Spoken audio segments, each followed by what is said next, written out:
Vitajte v budúcnosti riešení LED napájania. V typickej aplikácii jeden napájací zdroj ovláda jednu svetelnú jednotku, respektíve svetlo. Ak jeden z napájacích zdrojov zlyhá, príslušný svetelný box prestane fungovať. Na prekonanie tohto obmedzenia môžeme použiť paralelné zapojenie. Pridaním paralelných vodičov, ktoré spájajú každý svetelný box s výstupmi viacerých napájacích zdrojov, je záťaž rovnomerne rozdelená medzi napájacie zdroje. Toto nové zapojenie zaisťuje automatické vyvažovanie záťaže, takže aj keď jeden napájací zdroj zlyhá, zvyšné napájacie zdroje upravia rozloženie záťaže a zabezpečia, aby všetky svetelné boxy zostali funkčné. Najprv vypneme jeden napájací zdroj, aby sme simulovali poruchu.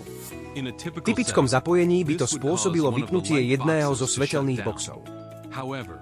Pri našom spôsobe paralelného zapojenia však zostávajúce napájacie zdroje naďalej napájajú všetky svetelné boxy, len s miernym znížením jasu.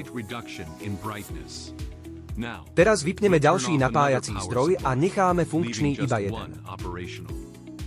Aj keď zostane v prevádzke iba jeden napájací zdroj, zostávajú všetky svetelné boxy funkčné, s ďalším znížením jasu, ale bez blikania alebo úplného vypnutia.